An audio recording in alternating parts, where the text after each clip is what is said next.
नमस्कार। विचार मंथन में आपका स्वागत है।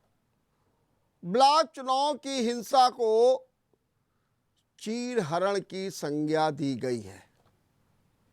इसमें हुआ भी ऐसा, लखीमपुर में जो पसगवां ब्लॉक था, वहां पर एक सपा की महिला प्रस्तावक नॉमिनेशन फॉर्म लेकर के जा रही थी। उनके नॉमिनेशन फॉर्म को लेकर के फाड़ दिया गया और उनसे खींचतान की गई, जिसमें उनकी साड़ी भी खींची गई। इसको लेकर के सियासत पूरी तरीके से गरमा गई है। मुख्यमंत्री योगी आदित्यनाथ ने इस पर सख्त एक्शन लिया है। सीओ, इंस्पेक्टर, दरोगा को सस्पेंड करने के निर्देश दिए हैं। आनन फानन में कार्रवाई की गई है, मुकदमा कायम किया गया है और भाजपा की सांसद रेखा वर्मा के रिश्तेदार यश वर्मा को गिरफ्तार भी कर लिया गया है। यह हिंसा एक नहीं है, कम से कम 15 से लेकर के 20 जिलों में फायरिंग हुई, मारपीट हुई, पत्थरबाजी हुई, लाठीचार्ज हुआ, सब कुछ हुआ। सवाल बहुत खड़ा हो रहा है, क्या जिसकी लाठी उसकी राजनीति चलेगी? लोकतंत्र ऐसे चलेगा? या जो विपक्ष आरोप लगा रहा है कि गोंडई के बल पर लोकतंत्र को चलाने की बात की जा रही है, क्या ऐसा होगा जो विपक्ष आरोप लगा रहा है? आज इसी पर हम चर्चा करेंगे और इस चर्चा में भाग लेने के लिए हमारे साथ हैं जाने माने राजनयिक और अब एक अच्छे विश्लेषक अनुभव चौक। मैं अनुभव चौक जी आपका बहुत बहुत स्वागत करता हूं। धन्यवाद रमेश जी। अनुभव जी, आपने देखा ब्लॉक चुनाव में कैसी हिंसा हुई, कैसा नंग नाच हुआ और किस तरीके से फायरिंग तक हुई, एक महिला के साथ बदसलूकी तक की गई। आप इसे किस रूप में देख रहे हैं? देखिए रमेश जी, आप आवाज इको हो रही है। आवाज इको हो रही होगी। ठीक, मैं भी ठीक करा रहा हूँ जी, बोलिए जी। आप एक वरिष्ठ पत्रकार रहे हैं जी, और ये जो ब्लॉक के चुनाव होते हैं जी, या जिला पंचायत अध्यक्षों के चुनाव होते हैं, जी, जहां तक सदस्यों की बात होती चुनने की, जहां तक जनता का पार्टिसिपेंट होता है सदस्यों को चुनने के लिए, वहां तक तो लोकतंत्र दिखाई देता है। लेकिन जब बात आती ब्लॉक प्रमुखों के चुनाव की या जब बात आती जिला पंचायत अध्यक्षों के चुनाव की, हर बार यही देखा गया है कि जिसकी भी सत्ता होती है इन चुनावों में उसका पूरी तरीके से प्रभाव दिखाई देता। प्रशासन उनका एजेंट बनकर काम करता हमेशा दिखाई देता दिया। ये पहली बार कोई ऐसा देखने में नहीं आ रहा है। जिसकी सत्ता उसका ब्लॉक प्रमुख, उसका जिला पंचायत अध्यक्ष, और जहां सत्ता अगर बीच में बदल गई तुरंत ही जो उस समय का जिला पंचायत अध्यक्ष या ब्लॉक प्रमुख होता रहा, उसके खिलाफ अगर वो सत्ताधारी दल को सेट नहीं कर पाया और विश्वास प्रस्ताव का आ जाना और नया ब्लॉक प्रमुख हो जाना या जिला पंचायत अध्यक्ष हो जाना। सड़कों पर जो ये पहली बार इस तरीके की मारपीट देखी गई है जिसका भी आपने जिक्र करा है, कहीं ना कहीं ये भी दर्शाता है कि शायद भारतीय जनता पार्टी के जो कार्यकर्ता रहे या जो सत्ताधारी दल से टिकट पाए ब्लॉक प्रमुख या जिला पंचायत अध्यक्ष के लोग रहे, उनका प्रभुत्व उस जगह पर नहीं था ज्यादा। क्योंकि हमने भी चुनाव में तमाम बार देखा है कि जब सत्ता हमारी रहती है तो जो बीडीसी मेंबर हो या जिला पंचायत अध्यक्ष हो, उनको जानवरों की तरह भर लिया जाता था, कमरों में कैद कर लिया जाता था, तब तक कैद रखा जाता था जिस दिन तक चुनाव कंप्लीट ना हो जाए। शायद इस बार ये लोग ये नहीं कर पाए और इसी वजह से जब चुनाव का डेट आया, नामांकन की डेट आया, तो सड़कों पर इस तरह की अफरा तफरी दिखाई दी है। होना नहीं चाहिए था, बचना चाहिए था इससे, लेकिन क्या करा जाए, इस देश में ऐसा ही होता आया और जो भी पार्टी आती है इस परंपरा को तोड़ने की जगह इसी का निर्वहन करने, इसी को आगे बढ़ाने में लगी रहती है। यही इस देश की राजनीति मायावती जी कहती हैं कि 1996 में सपा ने जिस शैली को अपनाया, आज उसी शैली को भाजपा अपना रही है। क्या कहना है आपका? नहीं, देखिए, जो 1996 में हुआ जी वो बहुत बड़ी घटना थी जी। विधायकों के ऊपर सीधे सीधे इस तरह से हमला हो जाना प्रदेश की राजधानी में, वो तो अपने आप में एक अनोखी घटना थी। उसकी तुलना इन घटनाओं से नहीं करी जा सकती। बीडीसी मेंबर, जिला पंचायत सदस्यों के चुनाव में, अध्यक्षों के चुनाव में ये होता रहा था, लेकिन जब 96 में हुआ वो अभूतपूर्व घटना थी।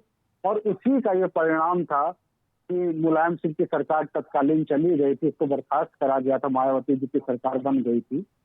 उससे इसकी कोई तुलना नहीं। लेकिन हाँ, ये जरूर है कि ये जो जिला पंचायत अध्यक्ष के चुनाव में, ब्लॉक प्रमुखों के चुनाव में, ये परंपरा होती है कि या तो जिला पंचायत सदस्यों को ताकत के बल पे या वोट को पैसे से खरीदा जाता है। ये कोई स्वस्थ परंपरा नहीं। अगर कोई दल इसको तोड़ने का काम करे तो लोकतंत्र के लिए बेहतर उदाहरण होगा। लेकिन सपा ने 2016 में तो यही रास्ता अख्तियार किया था। सारी पार्टियों ने, बसपा ने उससे पहले करा था 2011 या 2010 में जब भी चुनाव हुआ था, हमें एग्जैक्ट डेट नहीं याद जी।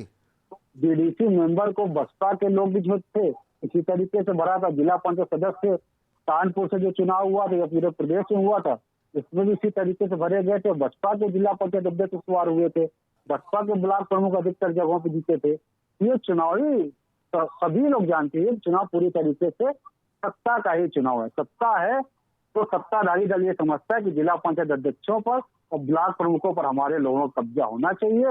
विपक्षी दल हतोत्साहित रहते, वो भी मान के चलते हैं कि हम प्रयास जरूर कर रहे हैं लेकिन इसका रिजल्ट कुछ आने वाला नहीं है। इसीलिए अधूरे मन से वो इस चुनाव में के मैदान में जाते हैं। और यही कारण है कि किसी भी विपक्षी दल का, चाहे वो कोई भी सरकार के समय रहा हो, बड़ा नेता इन चुनावों में नहीं उतरता है।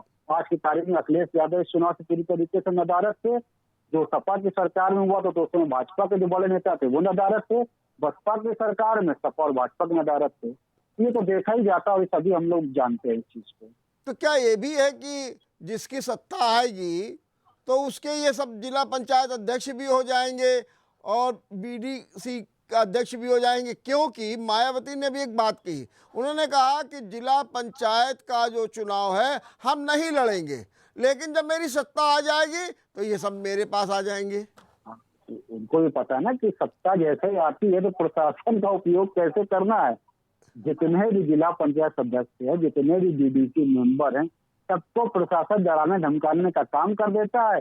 वही मेंबर जिन्होंने अब साल भर, 2 साल पहले या किसी भी समय पर जिला पंचायत अध्यक्ष और ब्लॉक प्रमुखों को चुनने में अपनी भूमिका निभाई होती है, वही सरकार बदलते उन्हीं शासन के इशारे पर, सत्ता के इशारे पर उन्हीं खिलाफ अविश्वास प्रस्ताव ले आते हैं। जिला पंचायत अध्यक्ष और ब्लॉक प्रमुखों की कुर्सी खाली हो जाती है। सत्ताधारी दल अपने कार्यकर्ताओं को वहां पर बैठाल कर और उनको ओबलाइज करने का काम करता है, जो जीते हुए होते हैं उनके पार्टी से। या कभी कभी ऐसा भी देखने को आता है, यही जिला पंचायत अध्यक्ष और यही ब्लॉक प्रमुख सत्ताधारी दल जो अगर चेंज हो जाती है सत्ता, तो उसके साथ चले जाते, उसमें शामिल हो जाते तो उनकी कुर्सी बनी रहती है। जो शामिल नहीं होता उसकी कुर्सी चली जाती है। तो इसका कारण क्या होता? अगर मान लीजिए सत्ता दूसरे की बनी रहती है, अरे भाई केंद्र में दूसरे की सत्ता है तो प्रदेश में दूसरे की सत्ता भी हो सकती है, ऐसा कुछ नहीं है। तो अगर पंचायतों में भी और ब्लॉक में भी दूसरे की सत्ता है तो इसमें हर्ज क्या? क्या इससे अचीव करते हैं ये सरकारें? देखिए, सबसे पहले तो अचीवमेंट ये होता है कि जो आपकी पार्टी का कार्यकर्ता जिला पंचायत सदस्य या बीडीसी मेंबर बना होता है, उसको आप मोबिलाइज करने की स्थिति में आ जाते हैं ऐसा करके। और हम सभी जानते हैं कि राजनीति का जो महिमा मंडन है, जो ग्लैमराइजेशन है, वो पदों से होता है। जिला पंचायत अध्यक्ष है तो आप बहुत भारी तोप हो गए, ब्लॉक प्रमुख हो गए तो बड़ी भारी तोप हो गए। बीडीसी मेंबर है, जिला सदस्य के पद में वो रुतबा नहीं है, अध्यक्ष बनते ही रुतबा आ जाता है।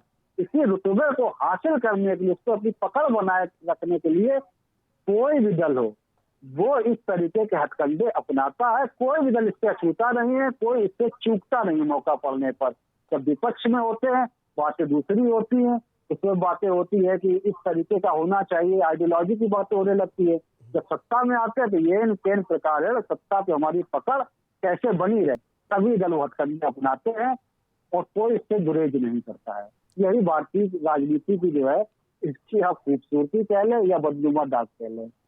लेकिन ये तो लोकतंत्र के लिए बहुत घातक है और ये सिस्टम तो बहुत ही खराब है और ये लगातार बिगड़ता भी जा रहा है। अब बिगड़ता जा रहा है कि जगह आप ये कह सकते हैं चला आ रहा है, उसको तोड़ने का कोई काम नहीं कर रहा है। जो परंपरा एक स्थापित हो गई है, सभी दलों को ये पता है कि सत्ता अगर हमारी है, उसी परंपरा को निभाते हुए, उसी राह पे चलते हुए हम इन पदों को कब्जिया लेंगे। उनको जरा सा भी ये नहीं लगता है कि जनता ने आपके जो सिंबल पर या आपके समर्थन से जो जिला परिषद सदस्य या बीडीसी मेंबर जिनको अपने चुनाव लड़ाया था, उनको नकार दिया है, तो आपको नैतिकता के आधार पे उन पदों पे दावा नहीं करना चाहिए। लेकिन नैतिकता और राजनीति दोनों एक दूसरे के विलोम शब्द आज की तारीख में हो चुके हैं। लेकिन सत्ता आती है। क्या आपको लगता है कि इस बार जो ब्लॉक चुनाव में हुआ है वो जो है न भूतो न भविष्यत वाली बात है कि न पहले हुआ है और न अब आगे होगा? नहीं, आगे ना होने की तो गारंटी कोई नहीं ले सकता जी। और पहले जो हमने आपसे बताया, जो पहले क्या होता था, क्योंकि हम लोग खुद राजनीति में रहे हैं, बीडीसी मेंबर और जिला पंचायत सदस्यों को भर ले आते थे बसों में या कारों में, जी। जबरदस्ती उनके घर से जाके, और उनको किसी गेस्ट हाउस में, धर्मशाला में या कमरों में कैद कर दिया जाता था। उनके मोबाइल ले लिए जाते, जब्त कर दिया था, वहीं आपको खाना है, वहीं पीना, वहीं पड़े रहिए, आपके जो कार्ड है वो भी हमारे पास रहेंगे, जिस दिन चुनाव होगा उस दिन आपको अपने साथ ले जाएंगे, वोट डला देंगे। इस हद तक बल का प्रयोग करा जाता था। लेकिन इसको अपने बस में करने के लिए कहते हैं धन बल सब कुछ होता था। आपके हिसाब से क्या क्या हथकंडे अपनाए जाते हैं? सारी चीजें, धन बल का भी प्रयोग होता था, ताकत का भी प्रयोग होता। ताकत, एक आपकी जो लाठी की ताकत होती है उसका भी प्रयोग होता था, एक जो प्रशासनिक अमला पूरा आपका सहयोग करता था उसका भी प्रयोग होता था। सारी ताकत जो होती है, साम दाम दंड भेद सभी कुछ अपनाया जाता था और उसके जरिए बीडीसी मेंबर और जिला पंचायत सदस्यों को अपने कब्जे में ले लिया जाता था। एक बात ये भी है कि भारतीय जनता पार्टी का ऐसा चाल चरित्र चेहरा कभी देखने को नहीं मिला। ये पहली बार है कि जिस तरीके से जो है नामांकन पत्र दाखिल न होने देना, नामांकन फाड़ लेना, बीच से गायब कर देना, अपहरण हो जाना, मारपीट कर देना, फायरिंग कर देना, अपने ही गुटों में झगड़ा कर लेना, ये जो स्वरूप बीजेपी का आया है, एक राजनीतिक के रूप में आप इसको किस रूप में देख रहे हैं? कहाँ परिवर्तन आ गया है? देखिए, सत्ता सभी को प्यारी होती है जी। हर व्यक्ति कहता है कि जो महत्वपूर्ण ओहदे हैं उनपे ये केंद्र प्रकार हमारा जो है कब्जा हो जाए, बना रहे। जी। जब आपको सत्ताधारी दल से सिंबल मिल चुका होता है, सदस्य आपके पास होते नहीं है, तो ऐसे में आपको ये लगता है कि सत्ता हमारी तो प्रशासन हमारा, प्रशासन हमारा, तो अब अगर हमें चुनाव जीतना है तो एक ही रास्ता है, या तो अब विपक्षी पार्टी के जो कैंडिडेट हैं उनको हम पर्चा दाखिल ना करने दें, अगर दाखिल करने जा रहे हैं तो उसमें ऐसा व्यवधान पैदा कर दिया जाए कि उनके समर्थकों का मनोबल टूट जाए, बीच से जो उनके प्रस्तावक है उनको उठा लिया जाए, तो रास्ता ही ये बचता है। तो ये तो होना ही है रमेश जी, आप जानते हैं इसमें कोई अनोखी चीज नहीं है, चाल चरित्र चेहरा अलग है, इसी वजह से कम इतना रहा कि सदस्य तो उठाया नहीं इन्होंने, वहां से आपको टिकट दे दिया गया, अब मैनेज कैसे करना ये आपके ऊपर है। तो क्या ये बीजेपी का जो स्वरूप है, जो बीजेपी की अनुशासन और ये सब कुछ बात की, क्या अब वो कुछ बदल गया है? क्या उसमें भी एक प्रवृत्ति है कि एन केन प्रकार सत्ता को हथियाना है? नहीं, देखिए ये तो हम नहीं कहेंगे, इसलिए क्योंकि आप भी इसी कानपुर के हैं और वरिष्ठ पत्रकार आप जी। प्रकरण आपको याद होगा जी, हैलेट अस्पताल का हुआ था, जिसके विरोध, जिसमें एक सपा विधायक और डॉक्टरों के बीच में एक विवाद हुआ था। हाँ हाँ और उस विवाद के बाद तत्कालीन एसएसपी ने हैलेट अस्पताल के अंदर जाके जिस तरह से तांडव करा था जी सत्ताधारी दल के विधायक को बचाने के लिए, जी वो हम सब ने देखा। जी उसके विरोध में पूरे देश के डॉक्टर स्ट्राइक पे चले गए थे और उसका परिणाम ये हुआ था कि तमाम बेकसूर मरीजों की उसमें जान गई थी। लेकिन सत्ताधारी दल के विधायक पे कोई कार्रवाई होने की जगह तत्कालीन एसएसपी ने डॉक्टरों को दबाव बनाने के तमाम डॉक्टरों के ऊपर एफआईआर लगा के बंद करने का काम किया था और इस हद तक दबाव बनाया था कि डॉक्टरों को अपनी एफआईआर वापस लेने को मजबूर होना था। जिस घटना का जैसे अभी अपनी सीतापुर की घटना की जिक्र करी, सत्ता ने कम से कम ये तो नहीं करा कि अपने कार्यकर्ताओं को बचाने के लिए इस हद तक प्रशासन के ऊपर दबाव डाला, इस कार्यकर्ताओं पर एफआईआर नहीं लिखी। आप ही ने बताया कि वहाँ के सांसद थी या जो विधायक हम सुन नहीं पाए, उनके भाई के खिलाफ एफआईआर हो गई और जो ईओ और वहाँ का इंस्पेक्टर था उनको सस्पेंड किया गया, सस्पेंड करा गया। कार्रवाई तो करी गई जी, वहां तो कार्रवाई भी नहीं हुई थी और पूरे जगहसाई हो गई, सब विरोध हो गया चारों तरफ, इतने मरीजों की जान हो गई। विधायक भी जनता का सेवक होता है, अगर उसके अंदर ये जरा सीधी होती इंसानियत तो डॉक्टर से जाकर माफी मांग लेता, इंसानों की जान तो बच जाती मरीजों की। लेकिन वो हट के अपनी अड़ा रहा कि प्रशासन के बलबूते पर डॉक्टरों को झुकाना, उसके एवज में चाहे कितनों की भी जान चली जाए। तो उनसे तो कम से कम ये चीज इनकी पार्टी ठीक है। माने लेकिन घटनाएं तो बहुत हुई, फायरिंग भी हुई, सब कुछ हुआ, किसी एक पर कार्रवाई कर देना, क्या ये मान लिया जाए कि हमने न्याय दे दिया सबको? तो जो घटनाएं हुई जी, ये बात तो नहीं चाहिए, लेकिन हमने जो अभी बात कही, जो परंपरा चली आ रही है, उस परंपरा को तोड़ने का काम करने को कोई दल नहीं किया, कोई तैयार नहीं है। जब वो तैयारी नहीं है तो ये तो घटनाएं देखने को मिलेंगी। जिसकी सत्ता होती है वो ये मान के बैठ जाता है कि प्रशासन हम जिधर कहेंगे उधर उसी इशारे पर काम करेगा। प्रशासन अगर साथ में खड़ा हुआ है तो हम स्वतंत्र हैं कुछ भी करने के लिए, चाहे सामने वाले को मारें, पीटे, चाहे हम गोली चलाएं। सामने से भी जवाब में कहीं कहीं हमले हुए। तो जब एक परंपरा को तोड़ने का कोई साहस नहीं करे तो इस तरह की घटनाएं नहीं रोकी जा सकती। ये आप भी जानते हैं और हम भी जानते हैं। आज ये लाठी की बातें और तमाम अनुशासनों की बातें उदाहरण देने में के लिए तो अच्छी लगती हैं, तो फिर राजनीति में इनकी जगह कोई नहीं है। अगर जगह होती तो जनता भी ये देखती कि जिनको आप वोट दे रहे हैं उसकी योग्यता क्या है, ना कि ये देखती कि पार्टी का सिंबल क्या है। पार्टी के सिंबल में वोट पड़ते हैं, व्यक्ति या प्रत्याशी होता है उसकी योग्यता देख के विधानसभा या लोकसभा में वोट नहीं डाले जाते, ये आप बखूबी जानते हैं।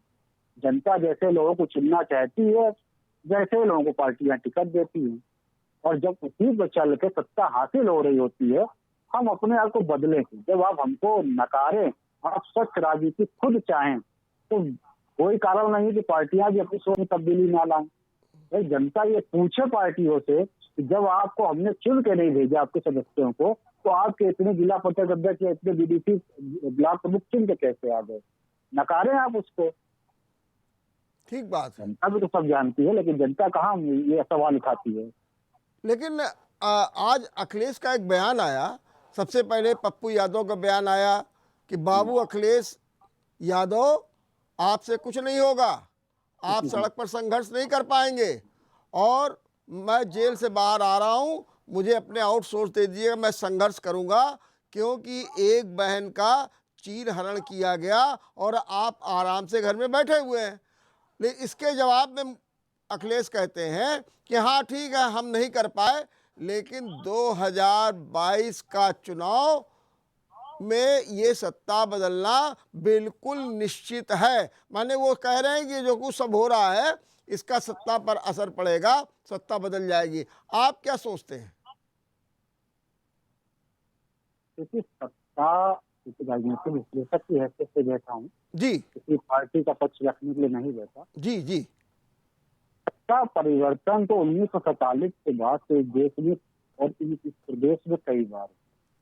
व्यवस्था परिवर्तन जो है वो ना तब हुआ था, ना सरकार बदल अगर उनके कहे अनुसार बदल भी जाए तो भी नहीं होने वाला, हाल यही रहना है। उनका आएगा तो उनके लोग इसी तरीके से आतंक उठाएंगे, इटावा की घटना कौन भूला है, किस तरीके से गर्दन काट के या माला पहना के घुमा रहे थे।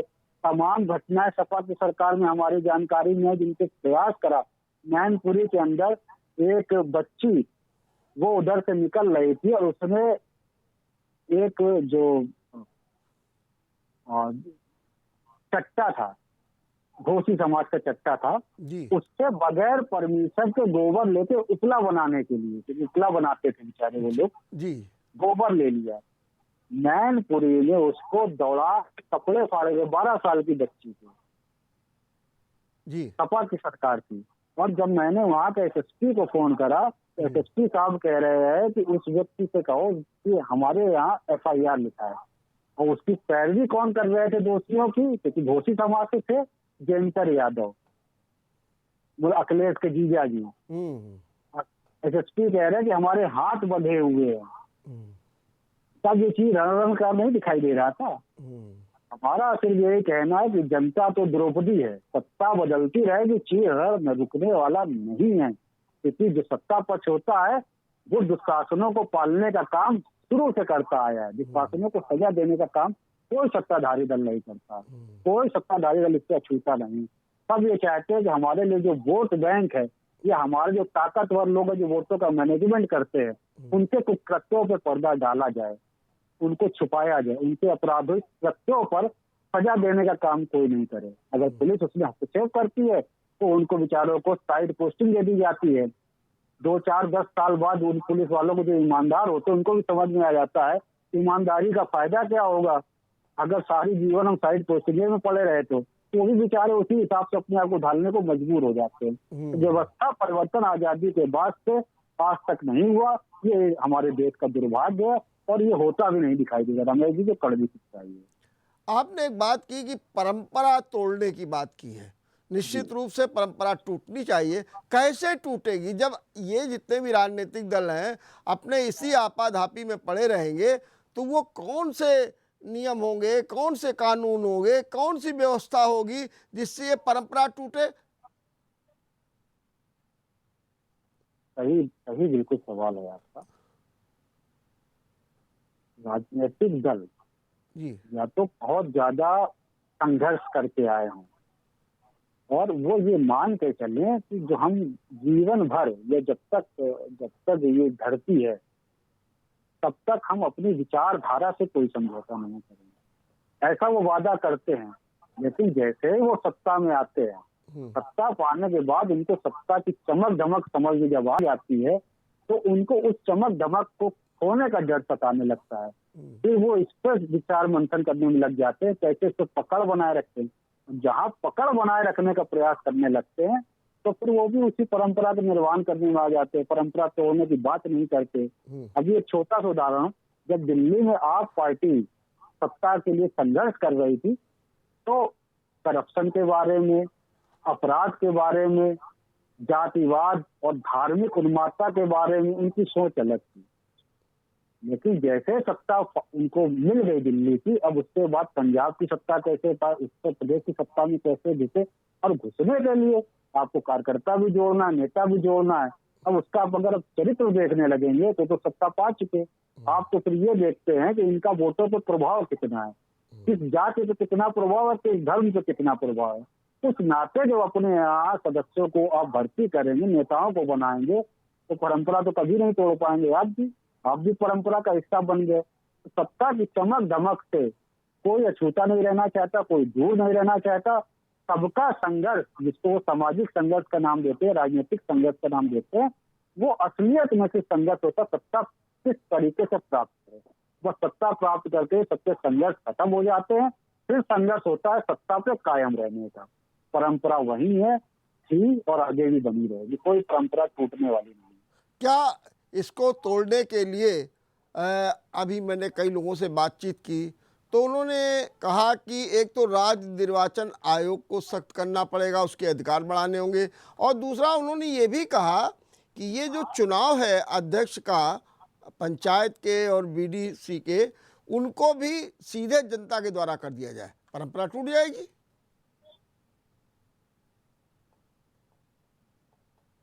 देखिए, राजनीतिक दल का हमें नहीं मालूम आपकी किससे बात हुई, लेकिन जी। अगर राजनीतिक दलों की बात करें तो हर राजनीतिक दल जब सत्ता में होता तो ये बात नहीं होती। विपक्ष में जाने के बाद सारे राजनीतिक दल ये बातें कहते हैं। भाई इस उत्तर प्रदेश की अगर हम सिर्फ बात करें तो कौन सा ऐसा दल है जो उत्तर प्रदेश की सत्ता पे अब तक ना रहा हो? कांग्रेस से लेकर सपा, बसपा, भाजपा, जनता दल सभी रह चुके हैं। जब सत्ता में थे तभी इस परंपरा को तोड़ने का वही काम कर देते, लेकिन कोई नहीं कर रहा है। तो सबको मजा आता है इसमें कि किस तरीके से हम अपने कार्यकर्ताओं को मोबिलाइज करके सत्ता से उनको जोड़े रखें, जिससे वो अपने कार्यकर्ताओं को या अपने समर्थकों को हमारी पार्टी से जोड़ने में और कामयाब बना रहे। इस देश की जनता भी, उमेश जी आप वरिष्ठ पत्रकार, हम 3 बार इस चीज को दोहरा चुके, साइकिल से चलने वाला नेता पसंद नहीं है। इसको पसंद है 10 गाड़ियों के काफिले से जो आ रहा। वो ये नहीं पूछेगा 10 गाड़ियों का खर्चा आप कहाँ से चला रहे हो, 100 लोगों को लेके आप कैसे चल रहे हो, इसके लिए पैसा कहाँ से आ रहा है। उसको उसके ग्लैमर में मजा आता है। इन्विटेशन कार्ड अगर दे दिया जाए और एक नेता जो ईमानदार हो, जो योग्य हो, वो आपके यहाँ शादी में अकेले चला है, उससे आपकी शादी में ग्लैमर नहीं आएगा। एक नेता 15 गाड़ी से उनके पीछे 100 राइफलधारी हो तो आप भी उनकी जो है सेवा में लग जाते हैं। लोग बताते फलाने नेता आए। ग्लैमर इस देश की जनता कहती है। जब जनता ही को ग्लैमर पसंद है तो परंपरा नेता क्यों तोड़ेंगे? लेकिन जैसे कि नगर निगम चुनाव में जब महापौर का चुनाव होता था तो ये पार्षद भी बिकते थे और कहते थे बाजरा बिक रहा है, कार्यकारिणी के चुनाव में सब कुछ चलता था। हाँ, और बिल्कुल जी। आपसे कुछ छिपा नहीं है कि किस तरीके से कानपुर में होता था और किस तरीके से एक मेयर को इस्तीफा बीच में देना पड़ा कि अविश्वास प्रस्ताव आ जाएगा, फिर हमारी ऐसी की तैसी होगी। और उन्होंने अपने को ये कहा कि मैं सत्ता बदल रही है इसलिए मैं अपने को बलिदान कर रहा हूँ, सब कुछ हुआ। और बाद में ये स्थितियाँ आई कि अब वो चुनाव सीधे जनता के द्वारा होने लगा है। यही मैं बात सोच रहा हूँ या लोग कह रहे हैं कि इसी तरीके से पंचायत अध्यक्ष का भी और बीडीसी का भी चुनाव सीधे जनता से आप करा दीजिए, परंपरा टूट जाएगी। ये कराना चाहिए, तुम भी कह रहे हो कराना तो चाहिए इसको, जी लेकिन वो ये है कि शुरुआत कौन करे। जी शुरुआत का इंतजार हो रहा है। जी हर राजनीतिक दल ये चाहता है कि जब विपक्ष में होता है तो ऐसा हो जाए, ये एक आइडियल पोजीशन है। लेकिन जैसे ही सत्ता हासिल करता है उसको ये लगने लगता है कि आइडियल पोजीशन में कहीं न कहीं नुकसान हमारा होगा। तो जब चुनाव होगा कि कतई संभव नहीं कि सपा की सरकार में 59 जिला पंचायत अध्यक्ष सपा के जीत गए, बसपा की सरकार में 60 जिला पंचायत अध्यक्ष बसपा के जीत गए। ये आज जो हुआ ये भी संभव नहीं, हम सभी को पता है। हो सकता है किसी के 40 जीते, किसी के 20 जीते, तो जो 20-30 का नुकसान है इसको सहने को कोई तैयार नहीं होता। वो चाहते पूरे जो कब्जा हमारा बना रहा है। इसलिए परंपरा टूट, मेरी आइडियल पोजीशन तो यही है कि चुनाव डायरेक्ट जनता के द्वारा होने लगे, लेकिन कब होगा ये कोई नहीं कह सकता। और कौन इस परंपरा की शुरुआत करेगा इसके बारे में भी कुछ नहीं कहा जा सकता है। लेकिन अगर यूं देखा जाए तो हमारे देश में जो लोकतंत्र है उसमें अगर निचले स्तर पर, पंचायत स्तर पर इस तरीके से खींचतान, लूट खसोट और बिक्री और सब कुछ होगा तो लोकतंत्र के ऊपर सवाल नहीं खड़े होंगे? लोकतंत्र कहाँ जाएगा अपना?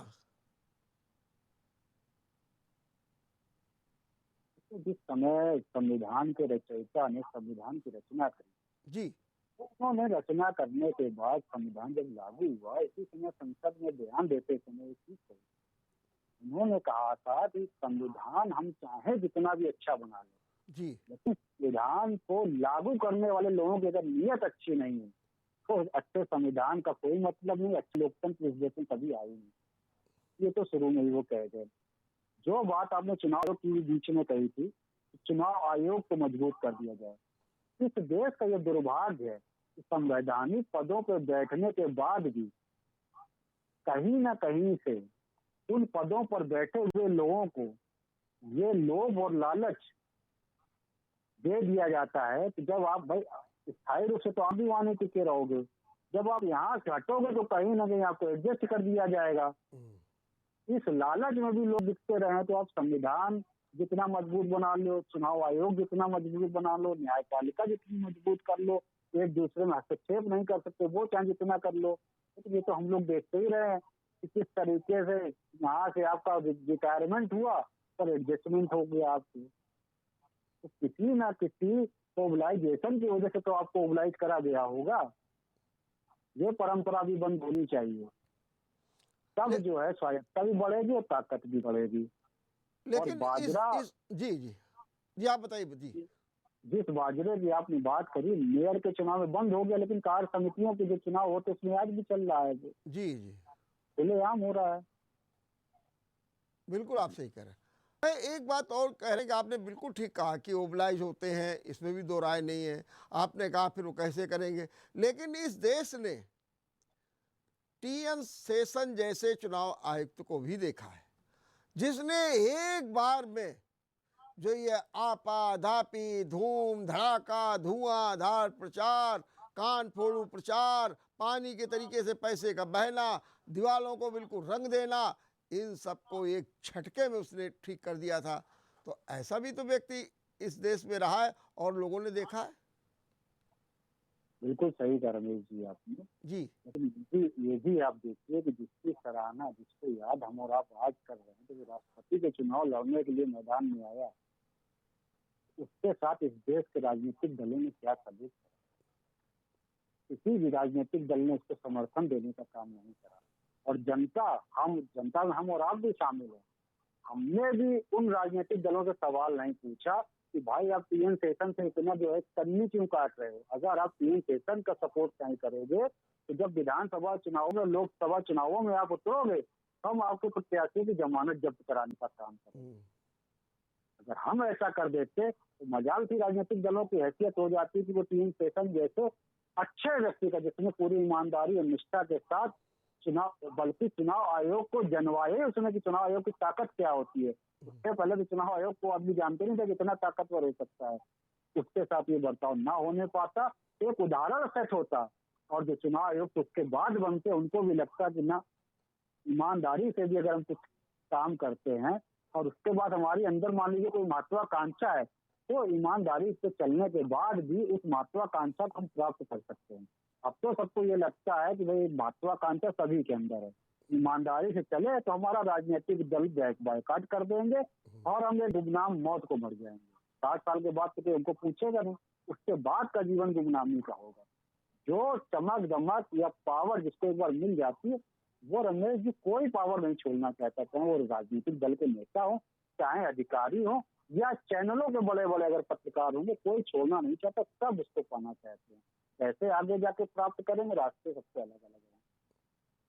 लेकिन अब तो कहीं ना कहीं अगर हम यूँ देखें तो आपने जो भावनाएं व्यक्त की हैं, जो आप कह रहे हैं कि व्यवस्था परिवर्तन, ये सब बातें, क्या आपको लगता है कि जैसे अभी मोदी मंत्रिमंडल का विस्तार हुआ और जिस तरीके से एक नई ऊर्जा का संचार किया गया है, नई जागृति का युवा पीढ़ी लाए गए हैं, जो एक परंपरावादी थे सबको हटा दिया गया है, एक परफॉर्मेंस की बात की जा रही है, क्या आपको लगता है कि अब कुछ चेंज आएगा? इसलिए चेंज आएगा नहीं, ये तो सेकेंडरी बात, जी लेकिन प्रयास करते तो दिखाई दिए। जी जो मजबूत चेहरे, जो वरिष्ठतम नेता अपने आप को मंत्रिमंडल का जिनको चेहरा माना जाता था कि रविशंकर प्रसाद जी हों या प्रकाश जावड़ेकर जी, जो प्रेस ब्रीफिंग तक करते थे आपके, अगर वो परफॉर्मेंस नहीं कर पा रहे थे, तो जैसा हम सभी ने मीडिया में देखा, उनको भी उसी दिन पता लगा कि आप मंत्रिमंडल से बाहर हो गए। उनकी जगह युवा, योग्य और जिनमें क्षमता उनको दिखाई दी, भाई प्रधानमंत्री का विशेषाधिकार है, जिसमें उनको क्षमता दिखाई दी उनको एडजस्ट करा दिया।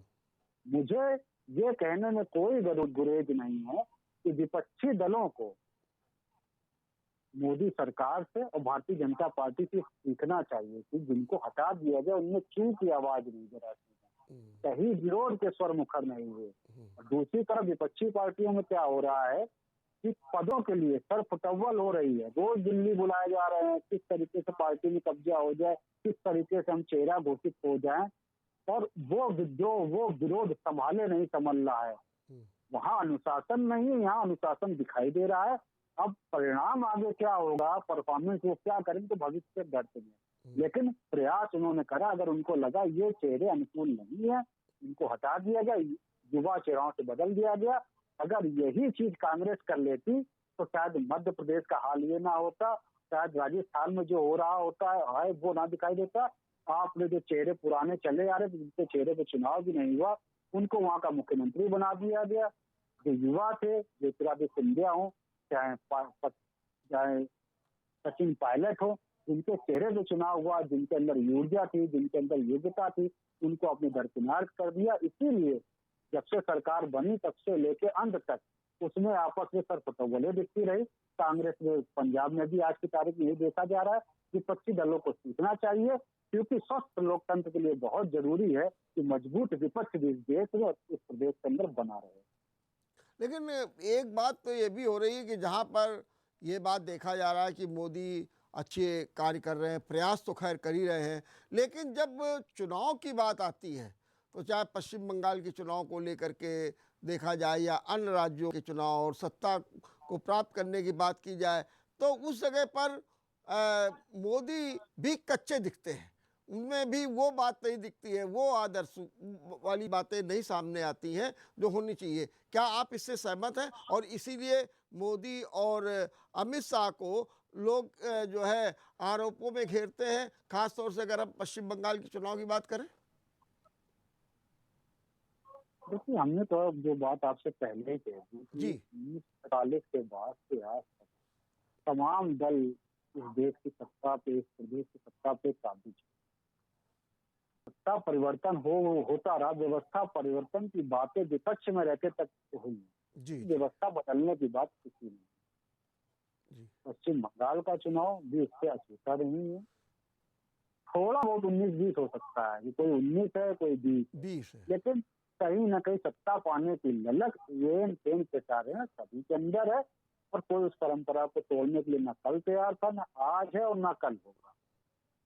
ये इस देश का दुर्भाग्य है। ठीक, बहुत बहुत धन्यवाद अनमोल जी आपको। आपने बहुत अच्छे ढंग से पूरा परिदृश्य प्रस्तुत कर दिया। आपने पंचायत चुनाव से लेकर के देश की राजनीति तक, और आपने ये बताने की पूरी कोशिश की कि किस तरीके से सत्ता के लिए संघर्ष चल रहा है, किस तरीके से लोग परंपरा को तोड़ने के लिए तैयार नहीं है। लेकिन कुल मिलाकर के यह लोकतंत्र के लिए स्वस्थ परंपरा नहीं है, इस पर तो विचार होना ही चाहिए। देखते रहिए विचार मंथन। नमस्कार।